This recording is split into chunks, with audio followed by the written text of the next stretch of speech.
Aurelijau, sveikinu su pergale. Kokie įspūdžiai šių rungtynių, kaip su tuo Žalgirio jaunimu, jie vis ten šoka, greiti jauni, bet šį kartą tarsi pradžia labai gera buvo, po to sunkiau buvo. Jo, žinojom varžovus, tikrai talentinga komanda, atletiška, jauni, vadinkim agresyvus.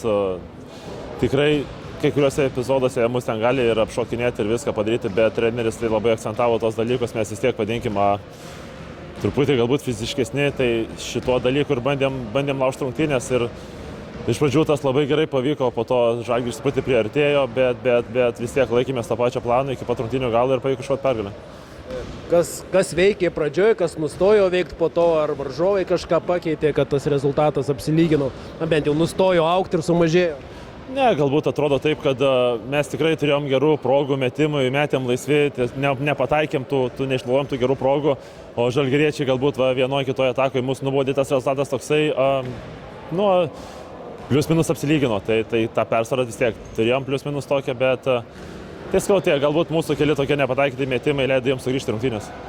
Jau sunku suskaičiuoti, su kiek jaunų tų talentų Žalgirio teko kovoti ten ir su Motiejum Kryvu čia žaisdavot vienas prieš vieną beveik ir visko buvę, kaip šita jaunoji karta palieka kokį įspūdį ten tiesiai su jais susiduriant.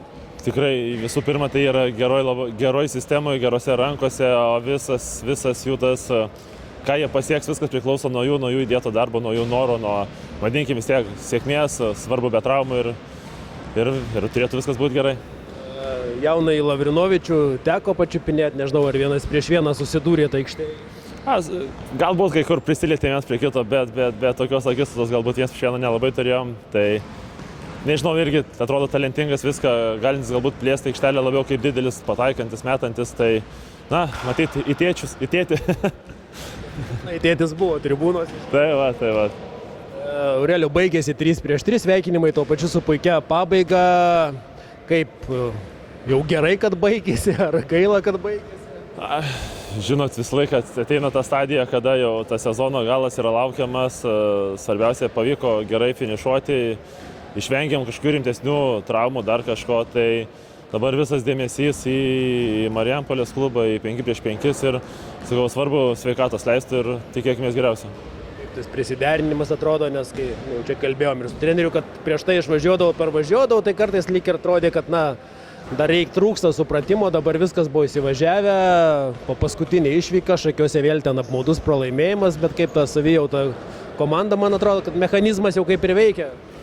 Jo, bet galbūt, kai mes išvažinėjom vis tiek, jie treniruojasi be mūsų, mes grįžtam į rungtynės, tai nežinau, iš tikrųjų dar juokaujam irgi su Marijum, kad sakom, gal mes biškai trukdom šitoje vietoje jau, nes kiek būdavom visą laiką po turnyrų grįžtam, visą laiką toks pralaimėjimas gaunasi, kai mūsų nėra visą laiką pergalės. Tai iš tos pusės toksai, bet sakau, dabar tai viskas susistovės, reikia truputį ir baterijas pakrauti, nes šiuo metu jau lemputė mirksi, tai vis tiek manau, kad dabar treniruotis ir tiek.